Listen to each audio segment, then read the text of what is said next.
All okay, got our little voice. So, good afternoon again, and thanks for joining us. I'm Catherine Baxter, and really pleased to be welcoming you to this session this afternoon. A little bit of intro. The English Association is a learned society and subject association founded in 1906 to promote, support, and celebrate the discipline of English studies. We cover all stages of education, from primary and early years through to secondary and further education, to higher education and beyond. And we also cover all parts of the discipline across language, linguistics, literature, and creative writing. Events like this one are made possible by the fantastic contribution of our volunteer speakers. So thank you to our speakers today, Matthew Grenby, Daniel Foster-Smith, and Tom Schofield. And our members make it possible to keep these events free and open to all by paying their membership fees. If you'd like to contribute to the national conversation about English and help support our discipline, please consider joining us. It costs just around £1 a week to support our events and campaigning work for a whole year, and you get access to a range of member benefits, including online access to all our journals. Okay, I'm going to hand over to our speakers and also to John Wrighton, who has made it and who's going to be chairing this event. So thank you very much, everybody. I'm really looking forward to this.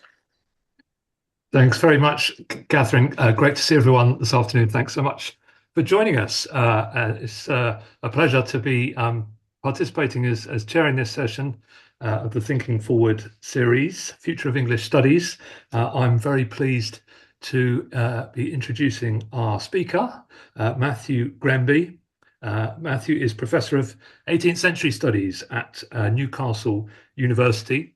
I wanted to mention a excellent volume that's just been published recently, edited by Matthew and his colleagues Kimberly Reynolds and Emily Murphy, also at Newcastle. That is the Bloomsbury volume, a practical companion to children's literature studies, conducting research and building a career. Really interesting volume that I recommend highly to you. So I'll hand over to Matthew. His presentation is titled Annotation, Animation and Chatbot Ethics Using AI in Heritage Education. Oh, thanks very much. I hope everybody can hear me. Very pleased to be here. I think I've been asked to speak for basically as short a time as possible so that we can have questions and discussion. What I'm really going to be doing is presenting a particular project which we've been doing in collaboration with the Sir John Soane Museum. And I can't tell, looking at the screen, whether colleagues from the museum are on the call or not. So I'm just going to go through this myself and tell you how it looks from my side, which is a shame because it's great to hear from the partner. Maybe there's a way for them to chime in. I don't know if they're on the call. To tell you about this project, though, with the Soane Museum, I have to go back in time and start in about 2020, or even before that, when I made an application to the AHRC for a project on called ECPEC, ECP-PEC, 18th Century Political Participation and Electoral Culture. And we were lucky to get a substantial amount of funding from the AHRC to do this project. What we wanted to investigate was 18th century elections as not just opportunities for people to vote and choose who was going to represent them in Parliament, but as grand kind of cultural spectacles and events and rituals full of all sorts of different kinds of ways for ordinary people to get involved, whether they could vote or not. So from an English point of view, there's lots to get our teeth into there because this is all about print culture, and the print culture has surrounded elections. It's about song culture. It's about participatory culture in the streets. So there's lots of things that we were interested there. This project was successful, I think. The problem was, I suppose, it coincided with a pandemic. So actually, we probably pivoted a little bit from looking at the electoral culture because it was difficult for us to get into the archives to the extent that we thought we do, and we looked a lot actually at the voting data itself. So we ended up doing both things, looking at the voting data, how people voted. That was a kind of cache of big data which we're able to explore in all sorts of interesting ways, and And then we also looked at the electoral culture which surrounded it, and we produced a series of printed outputs, absolutely. But the one thing that we also produced, which is I was going to show you and try and demonstrate online, but I don't think I will now, just because we're short of time. We produced a very big. Oh, there you are, Joe. Excellent, good to see you. We produced a very big website, which I encourage you to go and see. It's a website which has all of the polling data on it and talks in interesting ways and shows that voting data in interesting ways. All sorts of kind of visualizations created largely by Dan Foster Smith here, who's a colleague at Newcastle and specializes in digital culture, and was able to develop exciting ways with Tom Schofield, another colleague at Newcastle. And so I would encourage you to go and have a look at that site. It's called ECPEC, and there's only one ECPEC on the internet. So have a look at that. You'll be able to see there the voting data, explore a lot of essays and articles about the kind of things which are going on in 18th century elections. And you will also see an extraordinary range of cultural material, which in the end we were able to collect and show and get photographs of and contextualize. And that was led by another colleague, Kendra Packham, who is at Newcastle, and I'm sure is on the call here somewhere. And you will just see this extraordinary kind of museum, really, of electoral artifacts from across the 18th century. So that was that first project, which I won't demonstrate, but do go and have a look at it. Now, having done that, we became aware that there were other opportunities for funding. AHRC has a follow-on for Impact Fund, and we made an application to that. And our partners then became the Soane Museum. The Sir John Soane Museum in central London, I'm sure many of you will know it. It's an absolutely fantastic place. And it's a fantastic place in many, many ways. But one of the most fantastic things about it is it has 4 extraordinary Hogarth paintings, which are called the Humours of an Election, which show 4 stages of election. They're painted in the 1750s, and they are essentially the iconic presentation of 18th century elections, very satirical presentations full of extraordinary detail. Everything about these each square inch of these paintings is full of some detail which gives some kind of insight into what these 18th century elections were like, at least as filtered through Hogarth's imagination. As they exist as physical objects in the museum, and maybe Joe can speak more about this in a little while, they're in their picture gallery, the picture room, which is in itself an extraordinary space, crammed with amazing pictures, but very difficult really to get a kind of the protracted time you need to look at these paintings, because there are people coming in and going out. It's a very small space which is crammed with these images. The paintings are actually hung on kind of walls which swing in and out. You've probably, if you've been there, you will remember that. And of course, the other point I need to make is that the Soane is governed by a particular Act of Parliament which says that things have to be presented exactly as they were when the museum was first set up in the early 19th century. So they can't be moved around and set off these paintings in another exhibition. And there isn't really much room or any capability to have kind of a descriptive material in that space. So all of those things came together to sort of start this project, this collaboration with the Soane. We thought that it would be a fantastic opportunity to use these paintings to take our work on 18th century elections and electoral culture to a larger audience, particularly if we could present them online digitally. There are digital images of these paintings available out in the world already, but we thought that there were levels of interpretation which we could give them, things we could do to these paintings to make them much more engaging for a large audience, perhaps particularly of children and young people.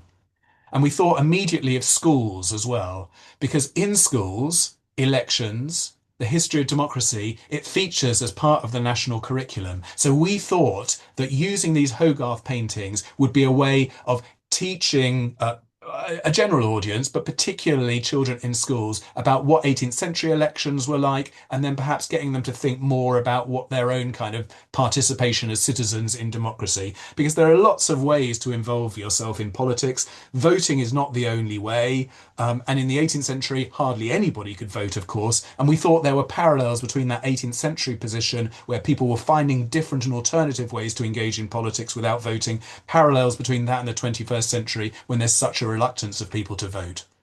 So that's when we started our discussions with the Sir John Soane Museum. From my point of view, my interest was in annotating the paintings. So I'd done a lot of scholarly editing, and my idea was that we could put little hotspots all over the paintings online so that people could click on those and find out more about these paintings and the extraordinary detail they have and what all of those things mean. That actually came out very specifically of my own work on 18th century children's books. I'd done some kind of scholarly editions of children's books, but the problem with children's books, as distinct from most adult books, is they're full of pictures and other kinds of graphic material. And I'd really struggled with how you could kind of footnote that and include a kind of scholarly editing methodology for images. And I'd been thinking about that separately. And so working with the paintings was a way to try out that kind of that annotation. But then speaking with Dan and Tom, who come from a very different part of the university, they're interested in digital culture. They brought ideas about how we could use AI, just emerging back then, I suppose, in in the way that we know it now. In a few years ago, it was just emerging, I suppose, as a new technology, and that could really enliven the paintings and bring them to life for this new audience. So we met up with the colleagues at the Soane. We talked about what they might want, and I'm sure we'll go into that later. We talked and we developed a kind of co-production process by which we could try and set up a resource which would suit what the Sir John Soane Museum wanted, suit what we were able to provide, and do all of this work. We worked on that, I suppose, across 2025. It was a fairly short lifespan project, but what we've produced now is a digital resource online on the Soane's website, which I'm going to now try and go and show you just as a very, very quick demonstration. Is that okay? John, I'm going to try Great. and Go for it. Thank you. so if I press share now, you should then see online a picture of Hogarth sitting in his studio. Yes, we can see that. And if I Excellent. press play, you should just get him starting to speak to us. Good day to you. William Hogarth at your service, painter and engraver. Some would say satirist too. Some, if you'll pardon me for saying so, have said genius. But I know no such thing as genius. Genius is nothing but labour and diligence. And so you find me here, labouring once more at a new set of pictures. My subject? Why, one of the most contentious, chaotic, and corrupt spectacles to be seen in these British Isles during the reign of our sovereign George II, an election for Parliament. Now, I'm just going to pause in there, and I have no idea how well that came over to you watching there. I mean, if you're there are big problems, aren't there, with kind of slight delays and when you're doing this kind of thing over Zoom. So it may have seemed very, I don't know, I just don't know how it seemed to you, but hopefully you got a sense of Hogarth's introduction there to what that's to what we're trying to do. He speaks for about a couple of minutes, and then he encourages you to go forward into the main part of the site, where what we do is present the paintings. So there are two ways, as I say, in which you can look at these images, and hopefully now you can see the first of these paintings. There are four in the series, and you can see that what we've got is a painting which you can zoom in on in great detail, and you'll see those little hotspots all over the place. And we have introductory notes, which you can read to get a sense of what's going on, and then you can click on any of these images, any of these little icons, which will take you into a little bit more information about what's going on in the painting. We've tried to structure it in these kind of notes boxes, if you like, as they come up in successive detail. So if you click on one, it will give you an overview. If you click through to the second page, it will give you a bit more detail. The third page, and then the fourth page will give you some links out to other kinds of material. So ideally, these little notes are explaining everything that's going on in the painting, and you can explore them in your own time, getting a sense of just answering questions about what's there in the image. That's the annotation side of it. Then there is this animation side. Now, I won't be able to show you much of this, but a number of the characters in this painting and in the three paintings that follow are animated. I'll give you a sense of what happens if I just click play here. Sorry, can't stop to talk now. I'm rushed off my feet with this blooming banquet. Well, this won't be the last barrel of gin I have to add to the punch. There hasn't been a proper election contest here since, well, before I was born. They usually just come to an arrangement about which MPs will represent us. I'm going to pause him there, and we can just move on to the second one. Good afternoon. Do come in. My name is Sir Commodity Taxer.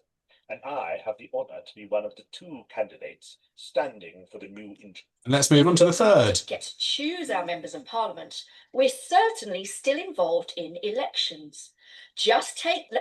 Now, I'm going to have to pause them here because, we could play through the whole series of characters in each of the 4 paintings. I think the whole thing would take you about 20 minutes. You don't have to go through them in order. They all sort of stand alone. But you can see what the point is here. This is not just the kind of political classes who can vote or who are the candidates speaking. We're trying to give a cross-section of different people who are able to be involved in elections in different ways. That would include ballad sellers, ballad singers. It would include men and women. It would include young and old. And if you go through the paintings, I'll just move you on to the second one and you'll get a sense there of the kind of characters there are. And the third one, you'll get a different sense of the scenes that there are, and there are all sorts of different characters who will tell you and explain what they're doing there and give you a sense of how they were able to participate in the election. I'm going to stop sharing now. I mean, we will be doing the formal launch of this in about 3 weeks' time when it will be available on the Sir John Soane Museum site. So I'd encourage you to have a look at it there. But I don't want to just kind of monopolise this session by showing you what we've done. The AI side of it was really interesting, and Dan and Tom are probably best able to speak to the kind of technological sides of it. The other side of it, of course, was to work out about how the co-production actually worked itself. And maybe Joe will want to say a little bit from the Soane's point of view about how we were kind of able to work in partnership. But before I stop speaking, I just want to say, I guess, one other thing, which is, as you saw from the title of this session, we had the word chatbot in the title, because I thought possibly this was, in a way, the most interesting element of the collaboration. But, and precisely because, in a way, it's not something that actually came to pass. I'm just going to say a word by introduction, and maybe we can talk about this a little bit more in the discussion. As part of our design of this resource, not only did we have workshops with the Soane Museum and colleagues there, who were incredibly helpful, but we also had workshops with schools, one school in London, one school in the Northeast, as well as with the Soane's own young people group. So those were always all really important in forming how we would form this resource and how we thought it would fit into the school curriculum. Actually, when we asked both the teachers and the young people, the students in the classrooms, we got some surprising answers about what they wanted of a resource like this. And one thing that came across quite apparently from the beginning was that we were not very well able to predict the kind of questions that they would ask. So when we put in annotations onto the paintings, we thought they might ask, what's a Whig? What's a Tory? What's that person doing? How did they vote? Who was an MP? Who could become an MP? Who could vote? Questions that we ourselves are interested in. In truth, the kind of questions that they very often asked were things like, why is that man wearing a wig? Or who is that, a boy or a girl? Just some very basic questions which we weren't really able to predict very well. And one thing that they said that they were really interested in having was perhaps a chatbot, so that they could interrogate these pictures and the characters in these pictures and ask them the questions that weren't being answered by our footnotes. And that was true, in fact, of the teachers as well as the students. The teachers were saying, look, we just don't actually know much about the 18th century. We need a basic way of finding out what's going on.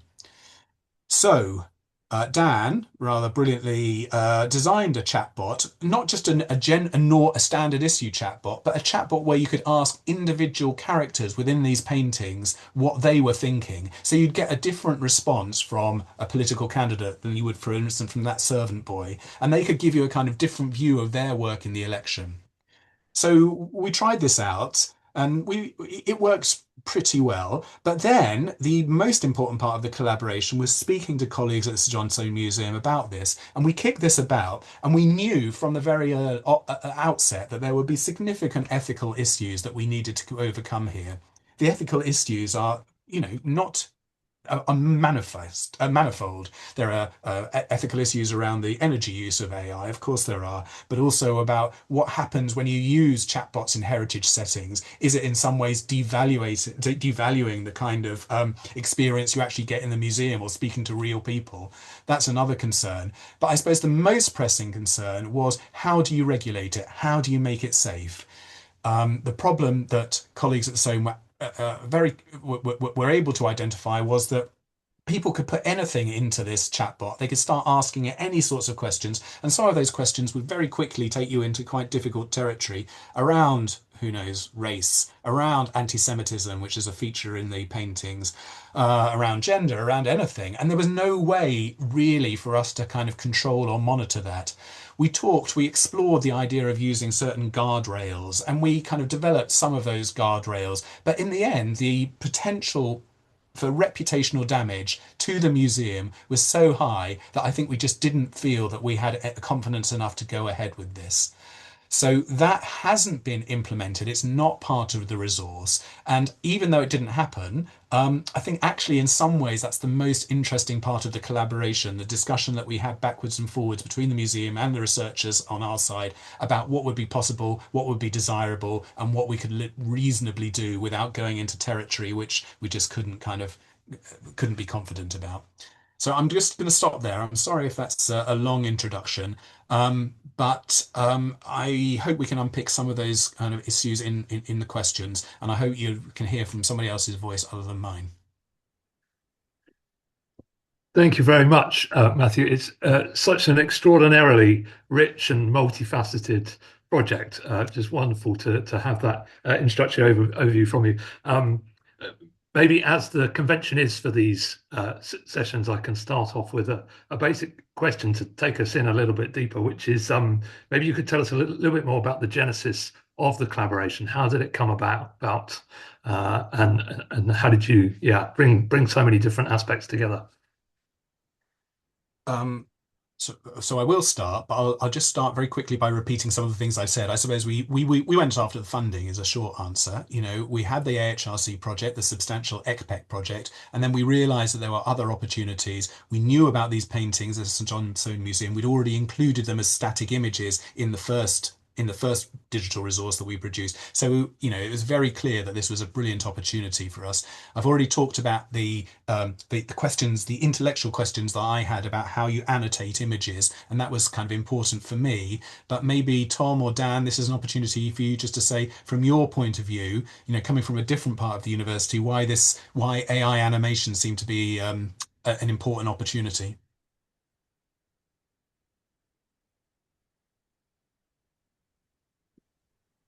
Dan, would you like to go first, or I'm very happy to? Yeah, no, you go first. Cool. Yep. Sure. I mean, I think so. More broadly, I've had a long-term research and sort of engagement interest in what we do with cultural data. So because the institutions of this country hold, and other places, hold thousands of gigabytes of really, really rich stuff, which in various ways is part of a broader picture of constructing our cultural identity. So that's sort of the position I come from. So some people are very interested in working sort of directly within the physical spaces of museums. For me, it's an opportunity to think about how what we store in a digital way represents who we've been in the past, what we make of that now, and more importantly, perhaps how we project that forwards into a vision of who we want to be in the future.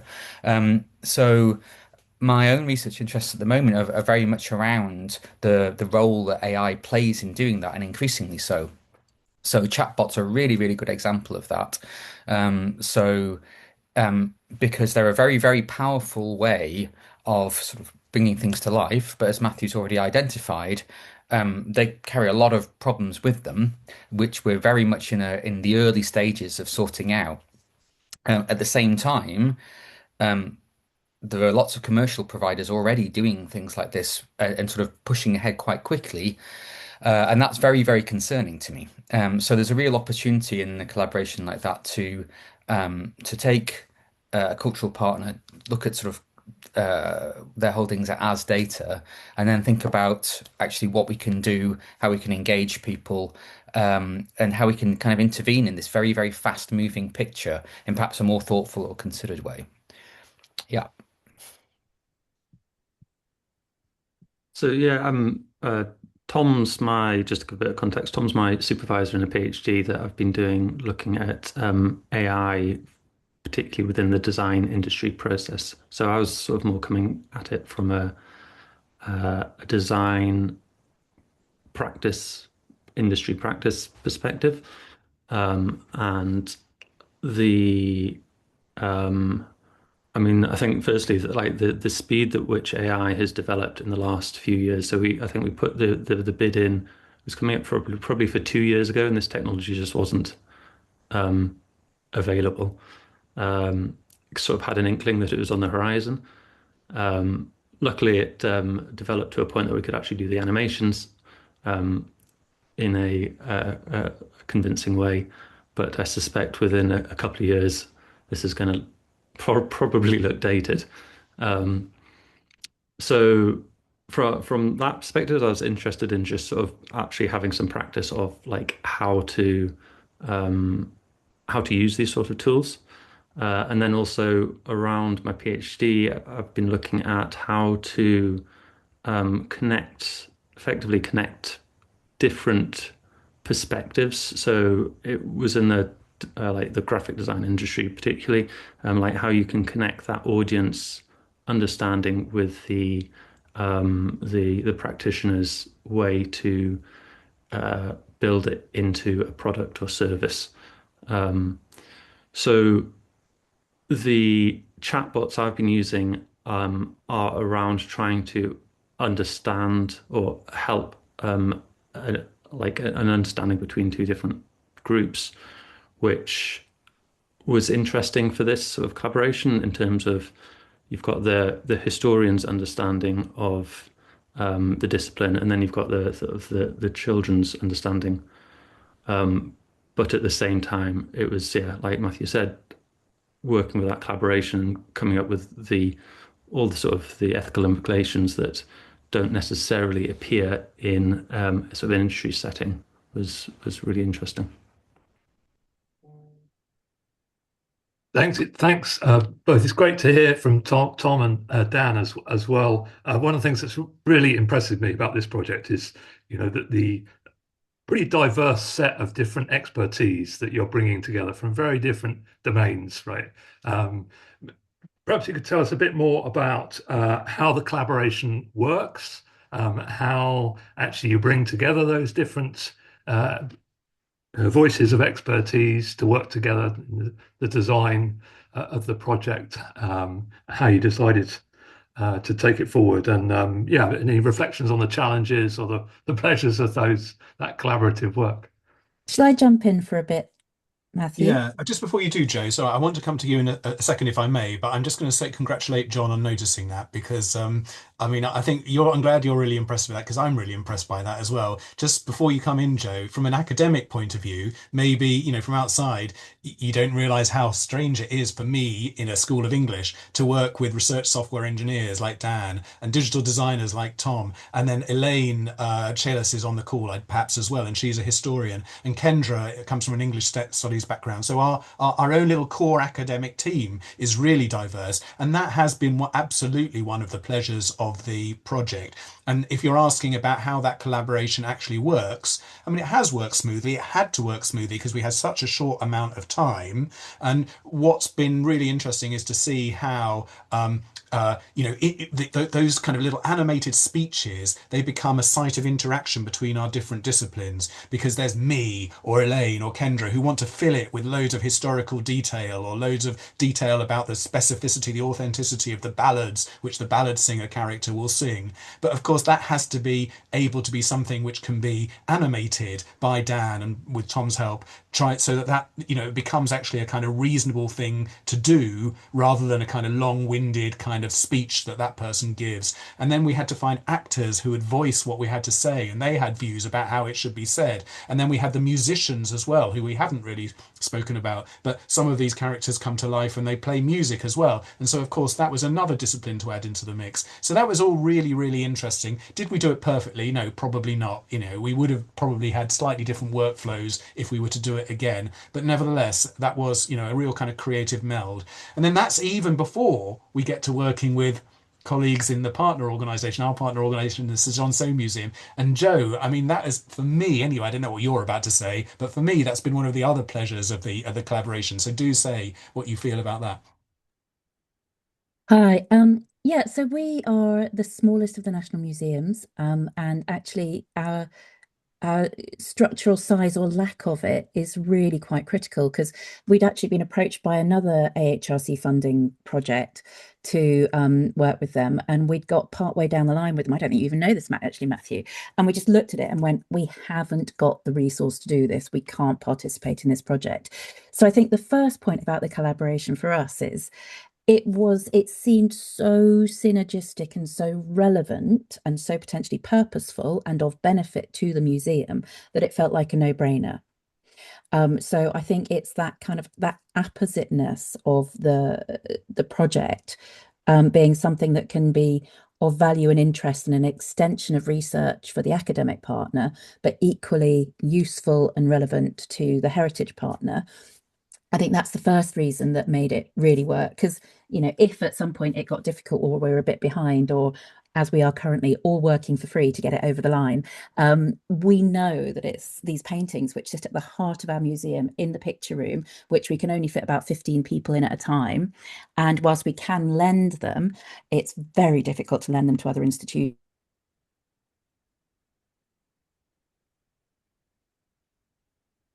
And we permanently move them within our institute. And then I think my background's history, and I had heard of Elaine, and I knew that she was a real expert in the field. And the moment that we saw Matthew's approach, we thought this looks really robust and really interesting. And so, I think I said this before at the BSEX conference, it helps if when you meet the people, you like them and you think you're going to get on, because actually fundamentally that's also really important. And so the combination of the people and the project for us made it a really, really good fit. And it was quite easy to collaborate. And Matthew's talked about sort of multidisciplines and, different skills being involved from his end. And from our end, I hope what we've been able to do complementarily, if that's a thing.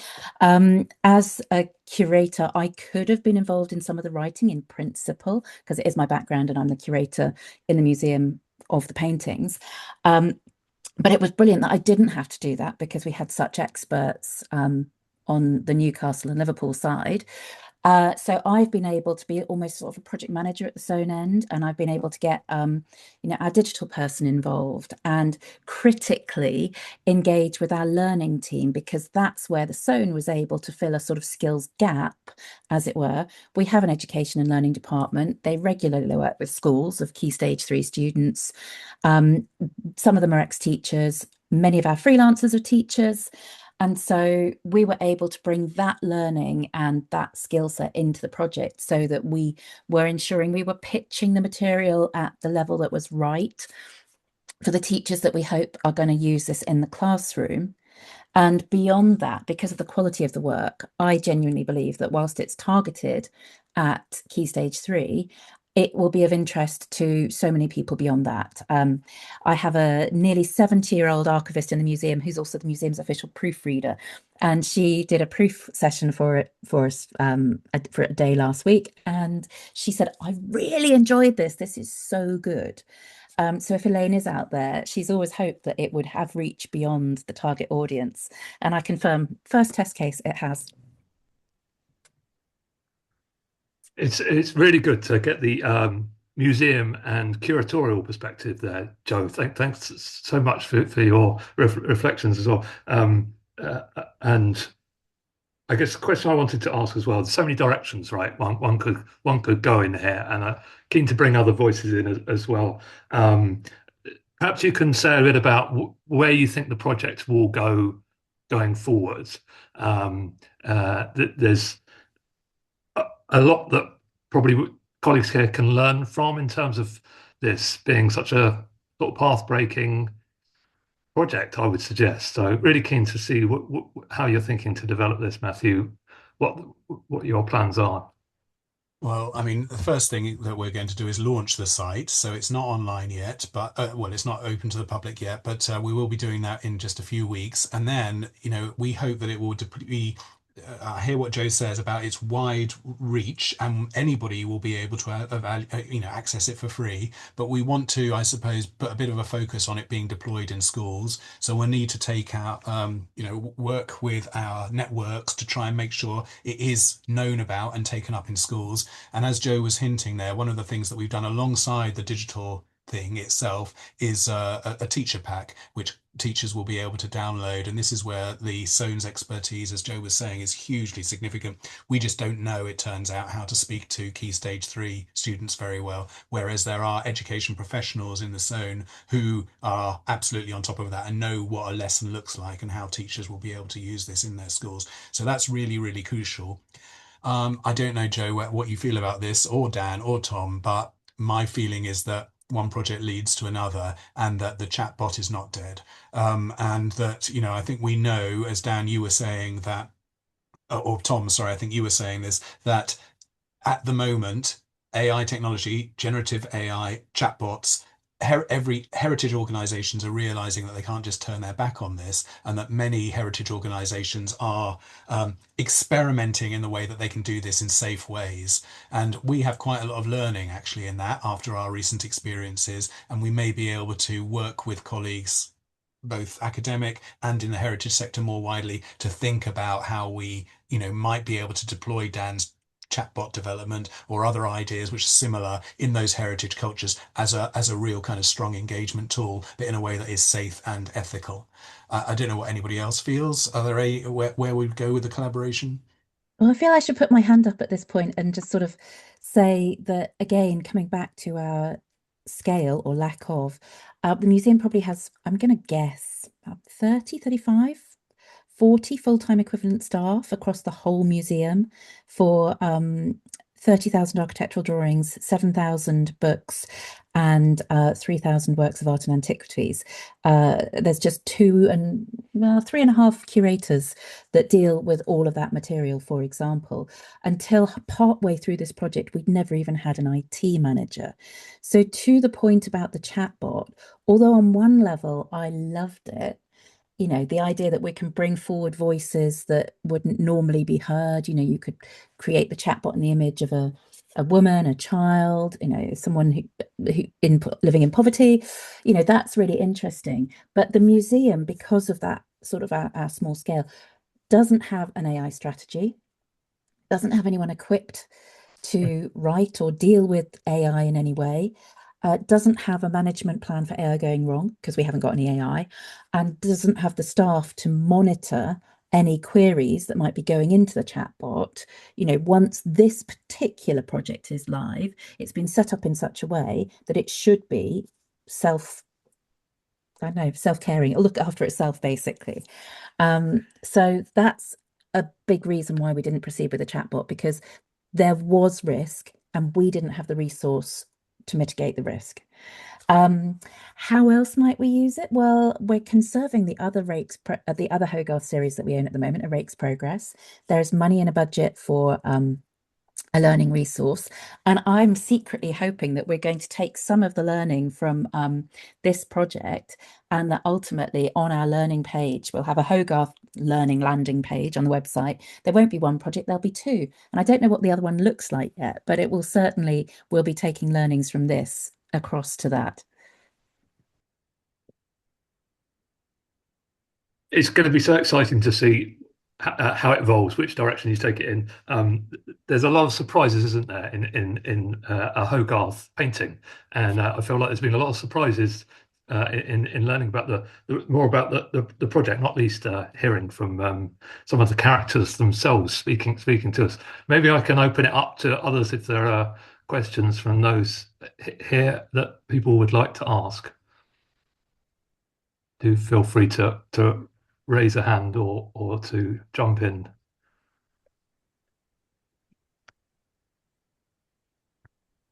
Linda. Yeah, thank you, John, and Matthew, Dan, Tom, and Joe. Thank you so much for a wonderful presentation. It's been amazing to learn about your fantastic project. If you had any top tips, both do's and don'ts, for other collaborators, what might they be?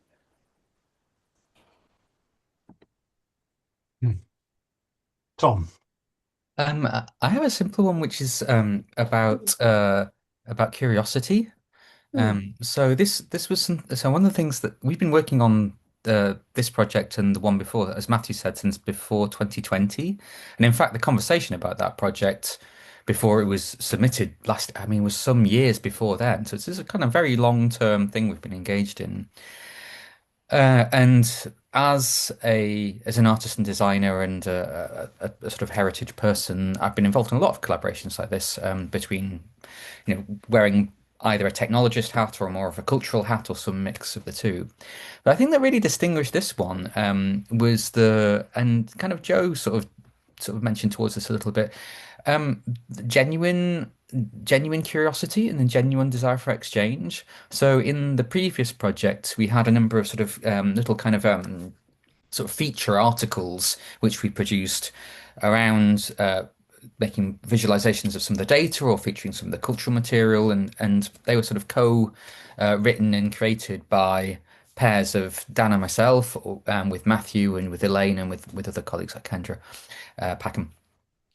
And they were a really, really great opportunity to look at a very specific part of this historical picture and think, well, actually, how could this be rendered in a new way?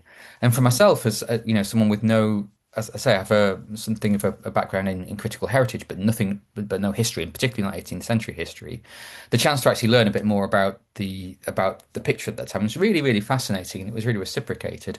So it's kind of an obvious point, but don't engage in collaborations where you're not actually really interested in the material, whatever your side is. And likewise, if you're the historian, so we saw a real kind of interest in the techniques and in the visualization and the possibilities from that part of the team, which was it's not universally the case. So yeah, bit of curiosity, a bit of genuineness. Great. Thank you. Thank you. One thing I might add, and I don't know how this will land with this particular audience. I mean, I'm aware we're talking about the English Association and that we've talked a lot about historians and research software, and we've talked about heritage studies. I mean, I think we have been the project. I'm based in a school of English, but the project has been very agnostic in terms of discipline. We haven't really paid much attention to disciplinary boundaries. And I think that's a good thing. It makes it slightly difficult when we kind of try and fit this into something like a ref framework. But nevertheless, for me, that dissolution of disciplinary boundaries and we just don't speak about them really, that has been a quite very welcome. No, thank you. Thanks, Matthew. Do we have a little bit more time, Catherine, to have further questions? We were slightly late starting, so.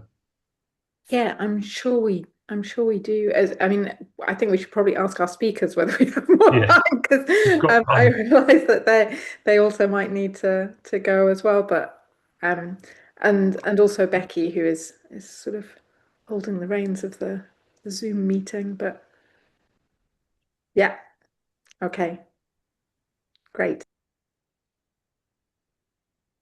Perhaps I can ask a follow-up to what you just said, Matthew, thinking about the ref a little bit then. And, diversity of output types is something that's topical in ref policy discussions.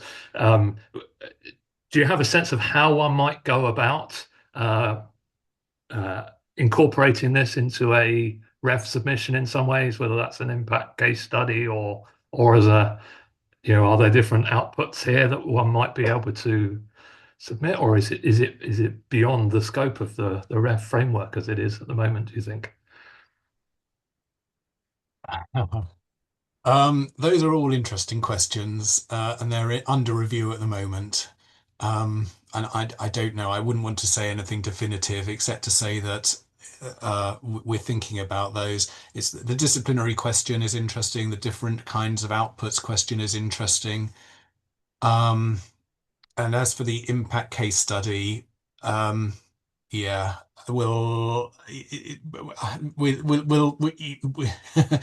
we have to, I suppose. I mean, I suppose crucial to any impact case study, if this was going to form basis of an impact case study, would be how much it gets taken up and used. So, in that sense, we've only just begun.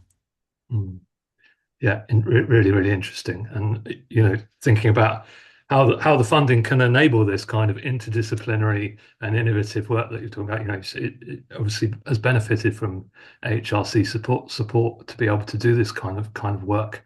So really interesting. Yeah.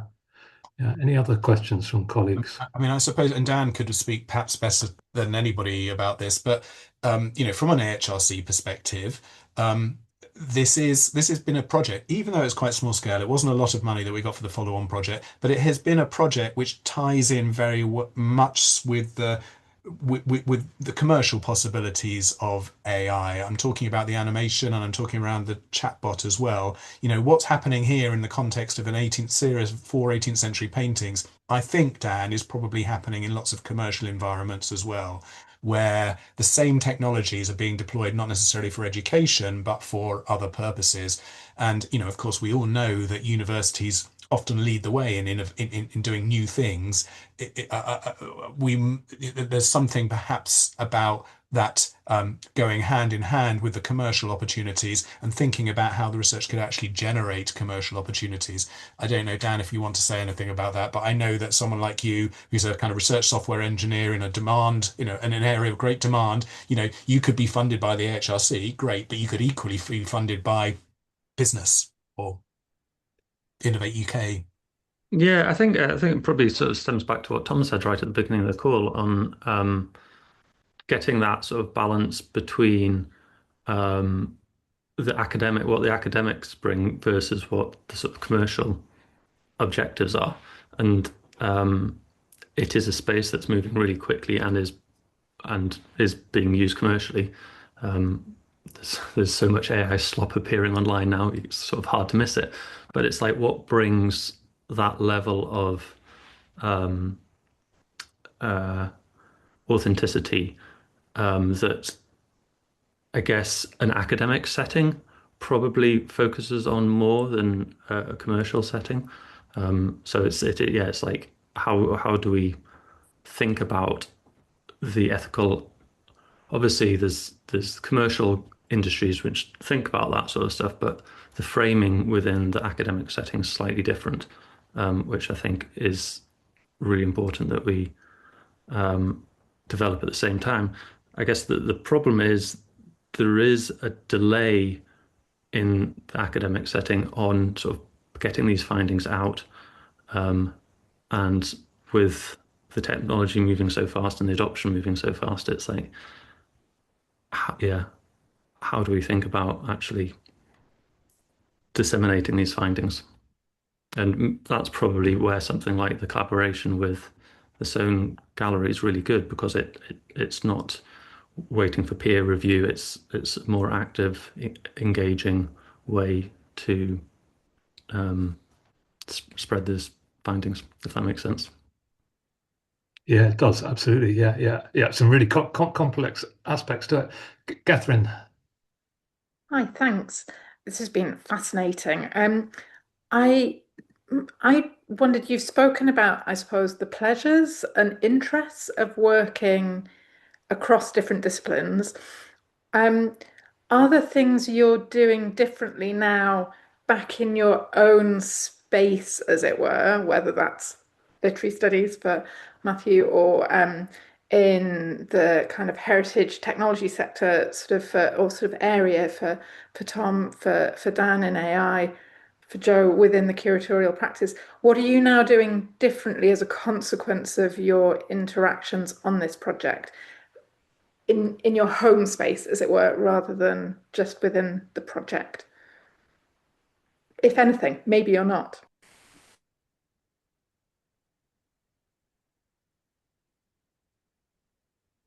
I mean, mine's quite quick, so I could kick off. I felt the silence there. Firstly, I think we would absolutely use the work to inform a second Hogarth resource if we do make a digital resource on the break, as I said.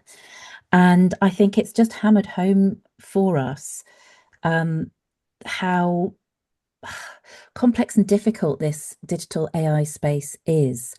Our trustees and board members are only just at the point of getting very first training about, you know, which settings we should have on and off on our computers so that no bad stuff happens to us at work. That training literally, you know, took place about a week ago.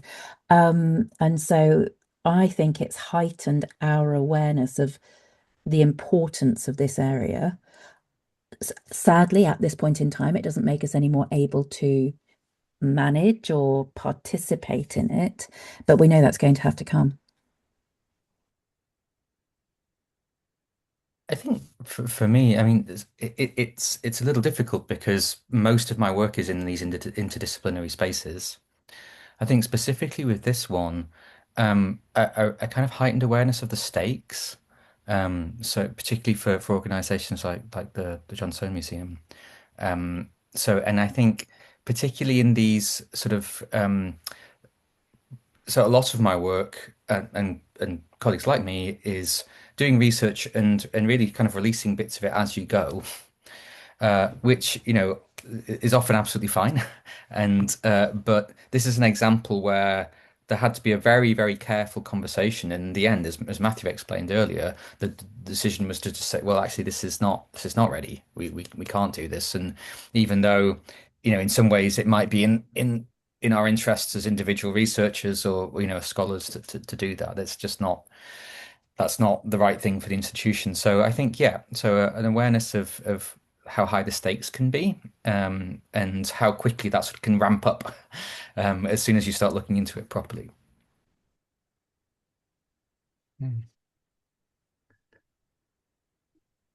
It's going to be really interesting to see once it goes live, the interactions that you have with it, and learning from those as well. Perhaps we should wrap up that now, unless there's further questions.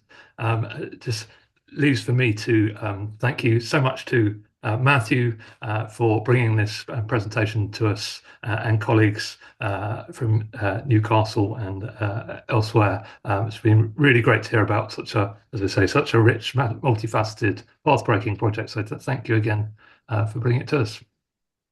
Thank you very much. And if you'd like a full tour of it, in just a couple of weeks, log on to the Sir John Soane Museum site and you'll be able to find it in all its glory. Thanks, everyone. See you at the next session of the Thinking Forward series. Bye-bye.